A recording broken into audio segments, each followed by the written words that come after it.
नमस्कार दोस्तों, स्वागत है आपका एक बार फिर से हमारे इस चैनल समग्र ज्ञान पर। दोस्तों, अगर आप अपने जीवन में कुछ नया सीखने की चाह रखते हैं तो चैनल को सब्सक्राइब जरूर कर ले।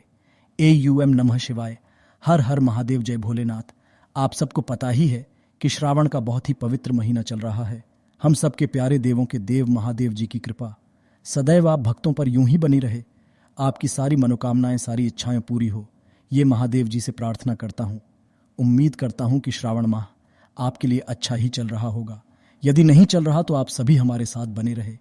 हम आपको कई तरह के उपयोगी उपाय बताते रहेंगे। देखिए, यदि आपकी कोई कामना है, इच्छा है जो काफी समय से पूरी नहीं हो रही है, आपने काफी सारे उपाय कर लिए, पूरे श्रावण के माह में आप उपाय करते करते थक गए हैं, परंतु फिर भी आपकी कोई कामना पूरी नहीं हो रही है, तो श्रावण के बचे हुए आखिरी दिनों में मात्र आपको ये छोटा सा उपाय करना होगा। आपकी भी मात्र 7 दिन के अंदर अंदर पूरी जरूर होगी। पूज्य गुरु जी की कथा से सुनकर के और समझकर के पूरे उपाय को बड़े ही विस्तार से बताऊंगा, परंतु उससे पहले आप सबसे एक छोटी सी रिक्वेस्ट करूंगा कि जो लोग पहली बार आए हैं तो हमारे चैनल को सब्सक्राइब जरूर करना और वीडियो को लाइक करके महादेव जी का कोई भी प्यारा नाम कमेंट बॉक्स में लिखना मत भूलिएगा। इस पूरे वीडियो के अंदर हम लोग 3 महा उपाय के बारे में बात करेंगे, जो कि सिर्फ और सिर्फ मनोकामनाओं की पूर्ति करेगा। साथ ही साथ आपके घर में आने वाले जो भी संकट है या क्लेश होते हैं उनका भी करेगा। तो सबसे पहले बात कर लेते हैं पहले वाले उपाय की तरफ। ठीक, तो जो पहला वाला उपाय है, किन लोगों को करना है, ध्यान रखना, ये वाला जो उपाय है मनोकामना पूर्ति के लिए है, आपकी इच्छा पूर्ति के लिए है। चाहे किसी भी तरीके की आपकी कामना क्यों ना हो, पूरी जरूर होगी। अब इसमें भी मैं आपको 2 उपाय बताऊंगा। एक तो वो वाला उपाय जो आपको लगातार 7 दिन करना है और एक ऐसा उपाय है जो कि कल जैसे मंगलवार है तो सिर्फ मंगलवार के दिन करना होगा। तो जो भी आपको लगे आप उस वाले उपाय को कर सकते हो। पहले बात कर लेते हैं जो लगातार 7 दिन आपको करना होगा। ठीक, इसके लिए आपको चाहिए होगा लौंग। अब दोस्तों, लौंग का जैसे मैंने जोड़ा बोला था ना, तो आपको लेना होगा 2 लौंग। ध्यान रखना, ऊपर का फूल भी होना चाहिए। इस तरीके से 2 लौंग लेना और 1 लेना। आपको गाय माता के घी का दीपक, गाय का घी डालना है इस दीपक के अंदर और बत्ती लगाना। इस तरीके से आपको एक दीपक तैयार करना है और इस एक दीपक को लेकर के जाना होगा। हम सबके देवादिदेव महादेव जी के मंदिर शिवलिंग के पास में जब आप महादेव जी में जाएंगे तो ध्यान से सुनना, यहां पर आपकी पड़ेगी चौखट। तो आपको जब भी आप महादेव जी के मंदिर में जाए, 1 लोटा शुद्ध जल और एक दीपक को लेकर के जाए और साथ ही साथ 2 लौंग लेकर के जाना। और मेरे देवादिदेव महादेव जी की शिवलिंग की जो चौखट होती है या फिर ये मंदिर की जो चौखट है, जो भी आपको मिले, क्योंकि शिवलिंग के चारों तरफ भी एक चौखट बना दी जाती है। कुछ इस तरीके से आप वहां पर भी कर सकते हो, मंदिर के गेट पर भी आप कर सकते हो। इस तरफ वो दीपक रखना है। ध्यान रखना, दीपक को इस तरीके से कभी इसके नीचे लगाने के लिए कुछ ना कुछ चावल के दाने, गेहूं के दाने या कुछ भी आप जरूर लेकर के आया करो, आसन लगाया करो। ठीक है, इस तरीके से दीपक प्रज्वलित करना और उसके पश्चात अंदर चले जाना। महादेव जी के मंदिर शिवलिंग में है ना, आप शिवलिंग के ऊपर आपको 1 लोटा शुद्ध जल समर्पित करके अपनी कामना बोल देना है। और वापस जब आप घर की तरफ आओगे ना, तो उन 2 लौंग के जोड़ों को बाहर आते समय आपको इस दीपक के अंदर अपनी कामना कह करके डाल देना है। यही वाला उपाय आपको लगातार 7 दिन तक करना। आपकी कामना होगी, विश पूरी जरूर होगी। परंतु साथ ही साथ इसी वाले उपाय को किया जाता है एक अलग तरीके से, जो कि सिर्फ और सिर्फ मंगलवार के दिन किया जाता है। आपको लगातार 4 मंगलवार वो वाला उपाय करना होगा। ध्यान से सुनना, इसके लिए आपको चाहिए होगा क्या इस तरीके से लंबी बत्ती का दीपक तैयार करना है। परंतु ध्यान रखना, यहां पर जो ये दीपक होगा ना, ये होगा सरसों के तेल का। किसके तेल का? सरसों के तेल का दीपक होगा और बत्ती होगी। लंबी लंबी बात, इस तरीके दीपक तैयार कर लेना है और इस एक दीपक को लेकर के पहुंच जाना कहां पर? हनुमान जी के मंदिर में। जब आप हनुमान जी के मंदिर में पहुंचेंगे ना, तो उस हनुमान जी के सामने आपको इस दीपक को प्रज्वलित कर लेना है। और दीपक को प्रज्वलित करने के पश्चात इधर ही बगल में बैठ करके आसन लगाकर के आपको एक बार हनुमान चालीसा का पाठ करना है। आपने एक मंगलवार को ये करना है। इसी तरीके से आपको लगातार 4 मंगलवार ये वाला उपाय करना है। और जो 2 लौंग के जोड़े हैं, जब भी आप अपनी चालीसा को बोल करके और हनुमान जी से कामना करके आप वापस आओगे ना, तो कामना बोल करके आपको 2 लौंग के जोड़े इस वाले दीपक में आपको डालना होगा। मतलब जो ये 2 लौंग है, यानी कि जो जोड़ा है, वो इस दीपक में डाल करके आना होगा। जो व्यक्ति 4 मंगलवार लगातार इस उपाय को कर लेता है ना, उसकी कोई सी भी कामना क्यों ना हो, पूरी अवश्य होती है। ये होती है कामना पूर्ति के लिए इस उपाय को किया जाता है। ये हो गया पहला उपाय। अब बात कर लेते हैं दूसरे वाले उपाय की तरफ। ठीक देखिए, दूसरा वाला उपाय लोगों के है कि यदि आपके घर में कोई क्लेश बहुत ज्यादा होता है है ना, लड़ाई झगड़ा बहुत ज्यादा होता है, पति पत्नी के बीच में बनती ही नहीं है, बिल्कुल भी, काफी ज्यादा लड़ाई झगड़े होते रहते हैं, है ना, क्लेश होते हैं, बाप बेटे के बीच में नहीं बनती, माँ बेटे के बीच में नहीं बनती है, सास बहू के बीच में नहीं बनती है, क्लेश बहुत ज्यादा है, लड़ाई घर में ठीक है, तो ये छोटा सा उपाय करना।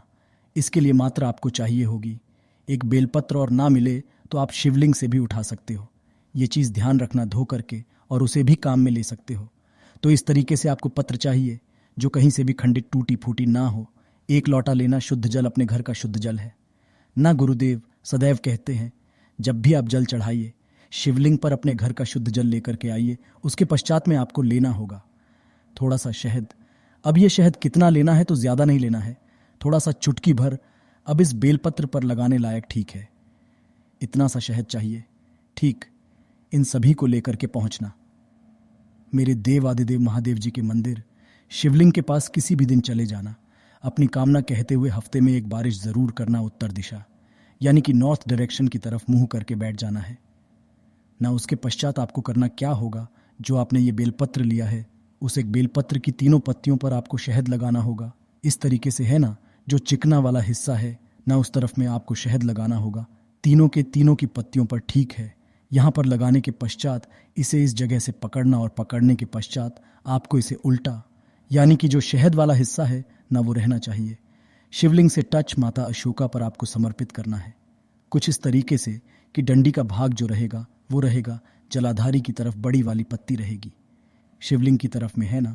और इसको पकड़े रहना है, उस व्यक्ति का नाम और गोत्र बोलना है जो कि क्लेश बहुत ज्यादा करता है घर में, या फिर आपके घर में लड़ाई झगड़े बहुत ज्यादा हो रहे हैं, है ना। आपको नहीं समझ में आ रहा कौन लड़ाई झगड़े कर रहा है, तो आप अपना नाम और गोत्र बोलना, यानी कि महादेव जी से अपना परिचय करवाना। परिचय करवा देने के पश्चात में काम न करना कि मेरे घर में लड़ाई झगड़े बहुत ज्यादा होते हैं, प्लीज मेरे देव आदिदेव हमारे घर के लड़ाई झगड़े सदैव के लिए खत्म कर दीजिए। इस तरीके से कामना करना, और कामना करने के पश्चात इस बेलपत्री को वापस से उठा करके शिवलिंग समर्पित करना। ऐसा का ऐसा ही बेलपत्री की डंडी रहेगी, जलाधारी की तरफ, माता अशोक सुंदरी की तरफ बड़ी वाली पत्ती का मुख रहेगा आपकी तरफ। इस तरीके से समर्पित कर देना। फिर उसके पश्चात जो एक लोटा शुद्ध जल आपने लिया, ये हो गया आपने पहला उपाय। अब बात कर लेते हैं दूसरे वाले उपाय की तरफ। ठीक देखिए, दूसरा वाला उपाय किन लोगों के है कि यदि आपके घर में कोई क्लेश बहुत ज्यादा होता है ना, लड़ाई झगड़ा बहुत ज्यादा होता है, पति पत्नी बीच में बनती ही नहीं है, बिल्कुल भी, काफी ज्यादा लड़ाई झगड़े होते रहते हैं, है ना, क्लेश होते हैं, बाप बेटे के बीच में नहीं बनती, माँ बेटे के बीच में नहीं बनती है, सास बहू के बीच में नहीं बनती है, क्लेश बहुत ज्यादा है, लड़ाई घर में ठीक है, तो ये छोटा सा उपाय करना। इसके लिए मात्र आपको चाहिए होगी एक बेलपत्र, और यदि ना मिले तो आप शिवलिंग से भी उठा सकते हो। ये चीज़ ध्यान रखना, धो करके, और उसे भी काम में ले सकते हो। तो इस तरीके से आप चाहिए जो कहीं से भी खंडित टूटी फूटी ना हो। एक लोटा लेना, शुद्ध जल अपने घर का शुद्ध जल है ना। गुरुदेव सदैव कहते हैं जब भी आप जल चढ़ाइए शिवलिंग पर अपने घर का शुद्ध जल लेकर के आइए। उसके पश्चात में आपको लेना होगा थोड़ा सा शहद। अब ये शहद कितना लेना है तो ज़्यादा नहीं लेना है, थोड़ा सा चुटकी भर। अब इस बेलपत्र पर लगाने लायक ठीक है, इतना सा शहद चाहिए। ठीक इन सभी सामग्री को लेकर के पहुंचना मेरे देव आदिदेव महादेव जी के मंदिर शिवलिंग के पास। किसी भी दिन चले जाना, अपनी कामना हुए। हफ्ते में एक बार इस जरूर करना, उत्तर दिशा यानी कि नॉर्थ डायरेक्शन की तरफ मुंह करके बैठ जाना है ना। उसके पश्चात आपको करना क्या होगा, जो आपने ये बेलपत्र लिया है उस एक बेलपत्र की तीनों पत्तियों पर आपको शहद लगाना होगा। इस तरीके से, है ना, जो चिकना वाला हिस्सा है ना, उस तरफ में आपको शहद लगाना होगा तीनों के तीनों बेलपत्री की पत्तियों पर। ठीक है, यहाँ पर लगाने के पश्चात इसे इस जगह से पकड़ना, और पकड़ने के पश्चात आपको इसे उल्टा, यानी कि जो शहद हिस्सा है ना, वो रहना चाहिए। शिवालिंग से टच माता अशोका पर आपको समर्पित करना है, कुछ इस तरीके से कि डंडी का भाग जो रहेगा वो रहेगा जलाधारी की तरफ, बड़ी वाली पत्ती रहेगी शिवलिंग की तरफ में, है ना। और इसको पकड़े रहना है। उस व्यक्ति का नाम और गोत्र बोलना है जो कि क्लेश बहुत ज्यादा करता है आपके घर में, या फिर आपके घर में लड़ाई झगड़े बहुत ज्यादा हो रहे हैं, है ना। आपको नहीं समझ में आ रहा कौन लड़ाई झगड़े कर रहा है, तो आप अपना नाम गोत्र बोलना, यानी कि महादेव जी से अपना परिचय करवाना। परिचय करवा देने के पश्चात में काम ना करना कि मेरे घर में लड़ाई झगड़े बहुत ज्यादा होते हैं, प्लीज मेरे देव आदिदेव हमारे घर के लड़ाई झगड़े सदैव के लिए खत्म कर दीजिए। इस तरीके से काम ना करना, और कामना करने के पश्चात इस बैल पत्री को वापस से उठा करके शिवलिंग पर समर्पित करना। ऐसा का ऐसा ही बैल पत्री की डंडी रहेगी। जलाधारी की तरफ माता अशोक सुंदरी की तरफ बड़ी वाली पत्नी का मुख रहेगा। आपकी तरफ तरीके से समर्पित कर देना। फिर उसके पश्चात जो एक लोटा शुद्ध जल आपने लिया है, चौथे नंबर पर आपको टच करवाना है। माता रानी के हस्तकमल पर यहाँ पर, और सबसे अंत में आपको समर्पित करना होगा। कहाँ पर? बेलपत्र जो शिवलिंग है उसके ऊपर। परंतु यहाँ पर ध्यान रखना कि जब आप समर्पित करेंगे तो बड़ी वाली पत्ती का मुख रहेगा आपकी तरफ, और जो डंडी रहेगी आपसे विपरीत दिशा में। यहाँ अपनी कामना बोलना और इसे समर्पित कर देना। कामना बोल करके समर्पित करने के पश्चात जो आपके पास में एक लोटा शुद्ध जल बचा है, इसे एक लोटे शुद्ध को मेरे देव आदिदेव महादेव जी के ऊपर आपको समर्पित करना होगा। श्री शिवय ब्रह्म का स्मरण करते हुए 2 मिनट यहाँ पर बैठ जाना, और बैठने के पश्चात में अपना नाम और गोत्र बोलकर कि आपकी कामना 3 बार आपको बोल देना है, और उसके पश्चात में अपने घर की तरफ वापस चले आना होगा। इस वाले उपाय को श्रावण के माह में एक नियम के साथ करना शुरू कर दीजिए। खत्म होने तक आपकी सारी मनोकामनाएं पूरी जरूर होगी। और यदि कोई आखिरी का दिन बचता है तो उस दिन आप इस उपाय को करने से मत चूकिएगा। आपकी जो भी कामना होगी शीघ्र से शीघ्र पूरी जरूर होगी। पूज्य गुरु जी ने जैसा अपनी कथाओं में बताया, वैसा ही मैंने अपनी सरल भाषा में आपको बताने की संपूर्ण कोशिश की है। आशा है कि आज की इस प्रस्तुति में बताई गई जानकारी आपको अच्छे से समझ आ गई होगी। वीडियो अच्छा लगा हो तो एक लाइक जरूर कर दे। धन्यवाद। वीडियो के अंत तक बने रहे।